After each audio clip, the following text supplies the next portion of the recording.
Овде приказната верзијата на левица, ај сега да видиме вистината. Најпрв веднаш со лаги. Реджеп Исмаил, претеникот на левица, не постави прашање кон премиерот за историската комисија, туку постави прашање кон премиерот за Радмила Шекеринска, и зашто владата го поддржала номинацијата на Шекеринска за заместник секретар на НАТО, а прашањето за историската комисија беше насочено кон Тимчо Муцумски и тоа беше најавено. Ова ситуација се дешава за прв пат, затоа што прв пат имаме оваа алатка за опозицијски прашања и веднаш ја антиципиравме она што левица нон-стоп сака да го прави, тоа е театар и циркус во собранието.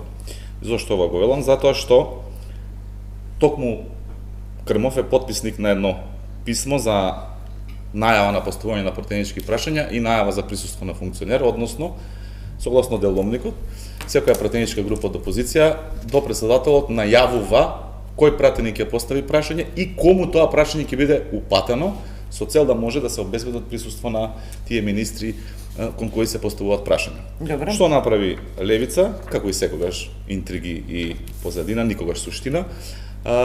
Најпрви го сменја редоследот на оние кои што треба да поставуваат, требаше Амар Мециновиќ, па тој не постави, се поставуваше Реджеп Исмаил. Реджеп Исмаил со писмо потпишано од Крмов како координатор на пратеничка група, требаше да постави прашање до министерот Тимчо Муцумски, но тој излезе и постави прашање до премиерот, никој не го прекина, си го постави најкултурно прашањето, но процедурално излезе нашиот координатор за да укаже дека во ред, тука е премиерот, ќе одговори на ова ваше прашање за Шекеринска, меѓутоа, за во иднина да се воспоставиме принципи врз кои што ќе работиме, ако е најавено прашање до одреден функционер, да го поставуваме тоа прашање, а не да поставуваме кон други, зашто нивната приказна ќе беше, ако се поминеше ова така, неприметно, ќе се воспостави пракса во која што тие утре ќе пишува во писмо дека ќе поставуваат прашања до еден министер, а ќе излегува ќе поставуваат до друг министер кој што нема да е моментално во салата, па ќе правиат циркус, па ќе правиат тензии, па не сме демократско општество и така. И кога настанува инцидент? Додека нашиот координатор Мицевски и координаторот на левица Крмов има процедурални обраќања еден кон друг, во еден момент Апасиев од место дофрла дека ова што го ние зборуваме, јас сега што го зборувам, што го зборуваше Мицевски, било техничка грешка, баш така, и ова се што го зборува, го има на видејата кои што се официјално објавени на Собранискиот сајт, каде што нели си има материјалите седници. Тој дофрла од место дека тоа било техничка грешка во ред, потоа на процедурално се фатија за членот 42 и дали тоа значело дека цела влада требало да биде присутна, па они да бираат на кого ќе постават прашање или требало да биде најавено. Во тој момент на Крмов му сугерира Апасиев како да врати на процедуралното прашање, на што Мицевски, нашиот координатор, му вели во одговорница, во ред ќе го избрифирате господин Апасиев, оставете го сам да мисли со глава. Од тогаш ова се стенограми од говорите на Не добро, кога почна првајте намерно избегнуваш суштината. Сега. Значи тогаш Апасиев од место почна да се дере неписмени. Тука ќе застанам, се слуша на видеото, не сакам да ги подребам сите зборови кои што Димитар Апасиев ги упатуваше кон ВМРО ДПМН. А зашто не можеме да ги кажеме сепцовки или да, добро. Се слуша на видеото.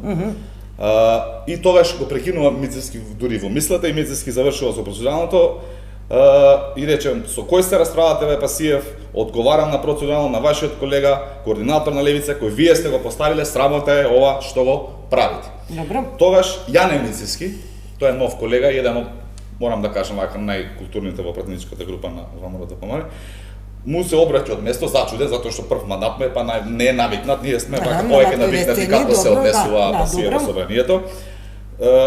Културно му кажува да не навредува, затоа што навистина не е пријатно да слушаш такви навреди, на што Апасиев станува од место и ова се гледа и му се развикува кој си бе ти само со професоре мене да ми се обраќаш. Тоа Апасиев му го збору на колегата Мицевски. Тогаш дури отиде Зоранчо Јованчин кон местото на кај што седи Апасиев, зашто ова се прави од местото на Апасиев, од таму дофрла. Да, добро. Исто го замолува да не довикува од место, да биде покултурен, на што Апасиев жестоко реагира со пцости и гадости. Исто така, Поред сега, јас ве слушам. Никаде на ниедно видео нема дека некој од ВМРО ДПМН опцувал некого од левица, а има многу видеа каде што токму Димитар Апасиев, батем речено универзитетски професор, со најпогрдни зборови и пцовки и гадости се обраќа кон пратениците на ВМРО ДПМН, тоа јавно го се слуша, гаѓа се слушалки и се тоа на кое што може да се види на видео. Предходно врати се пред Зоранчо Јованчев да дојде, што се случи? Дали Апасиев, вие бевте до него. Вие бевте до него. Дали Апасиев велеше неписмени едни и се дереше кон нас. Не се сеќавам, ама ја мислам дека немаше пцуи. Може да се Зоранчо нема ниту една кривична пријава. За ова што го говори левица, веќе сакаш да дебатираме или да се обаѓаме во збор. За ова што го говори левица, Амар Мециновиќ веќе ќе му биде доставена првична форма за извинување, па подосна пријава за клевета. Го советувам колегата Зоранчо Јованчев и на Крмов ово исто да го направи, затоа што ова е брутална лага која што оди во нас за клевета пријава, затоа што е невистина, нема ниту една кривична пријава за Зоранчо Јованчев и ова е дел од начинот на кој што функционира левица за да се ги подкрепи лажните тези, измислува дополнителни информации. И пак сега најголем дел не се зборуваше дека Апасиев навредуваше пратеници како универзитетски професор во собрание, туку се враќаме назад како некој некогаш им се обраќал на некоја комисија и сега јас треба да се завратам па да речам како кршеа монитори во собрание и како се однесува и кој е синоним за насилство во собранието ВМРО или левица. Јас веднаш истиот ден имав пресконференција од партиското седиште како пратеник од ВМРО ДПМН на кој што го осуди ова, дури ако сакате и ќе ја прочитам, можеби не сте гледале, го истакнав и однесувањето на одредени пратеници од власта, која иако го разбирам, не го оправдувам и не е начин на кој што треба да се функционира во собранието. Значи имавме доблес како политичка партија и дел од пратениците на ВМРО ДПМН кои што наседнаа на таквата провокација да биде јавно осуден. Нели сваќате вие дека како јавни личности политичари сте одговорни за секој искажан јавен збор и за секој однесување кој што го имате? Дали сте свесни дека со ваквото ваше однесување само ги радикализирате и вашите поддржувачи да направат, не дај Боже, некој таков инцидент по улиците низ градовите во Република Македонија?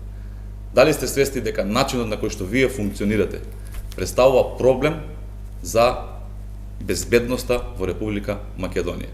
Дали сте свесни какви пораки примаме ние секојдневно како членови на ВМРО ДПМН и на социјалните мрежи и вака на телефон од ваши поддржувачи и какви се тие зборови кои што тие ги употребуваат? Затоа што ако некој се однесува така како што се однесува нивниот лидер Апасиев во собрание, со такви поградни зборови за кои што ја лично не сум навикнат да ги слушам во моја околина, тоа предизвикува уште поголема реакција од вашето членство, кое што нормално и логично и природно ве поддржува вас, затоа што они не сметаат дека аргументирана дебата е нешто кое што треба да го има во собранието, туку напротив, дека еден универзитетски професор треба да мава со слушалки, да крши монитори и да навредува деца, семејства на своји соперници, колеги, пратеници.